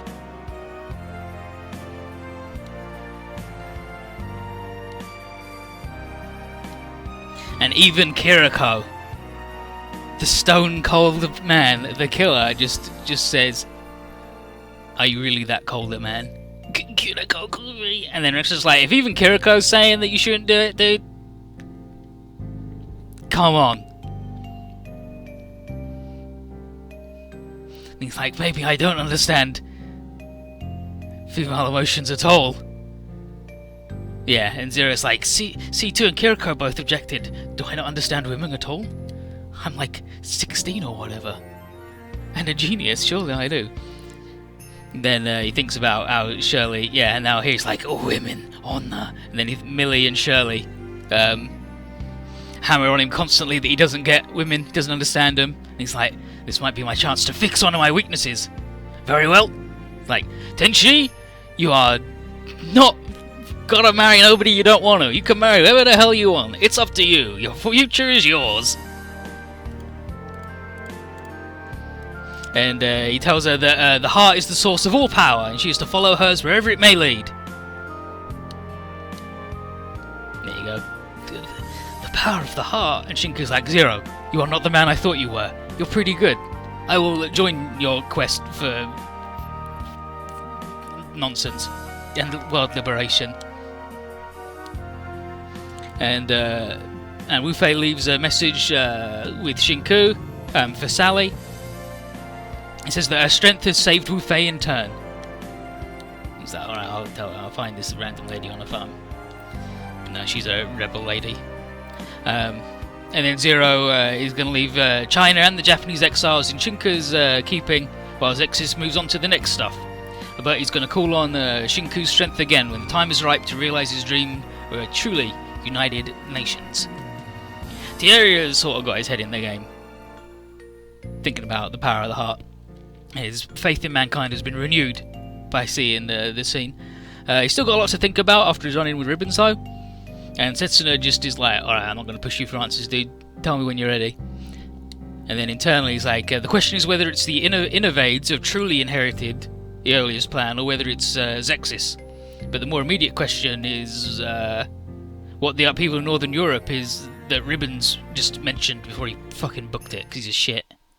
Just saying, oh yeah, this stuff happened in Europe anyway, bye. And here we are at the Sank Kingdom, and here's Dorothy, and here's Relina. The Sank Kingdom's been reconstituted under her leadership, and I mean, it's going to have a tough time staying independent from the Federation, seeing as it does the absolute pacifism things, where they will not fight for anything at all. So if you just go up to them and beat them up, you can take all their shit, which is why it disappeared in the first place. But Relina thinks she's got enough supporters to carry the day for now, and Dorothy's counting on it. She loves war, and she's supporting Relina not out of belief in absolute pacifism, but the opposite. She thinks it's going to completely fucking fail. So she's going to go wherever Relina goes, because she thinks it'll be a really fucking funny fight. But that means they're going to go to Area 11, which is where Relina met Hero, and she can only hope to see him again someday. Grateful for all the inspiration their meeting has given her. Fucking these jokers. Can't believe we're going back to nonsense.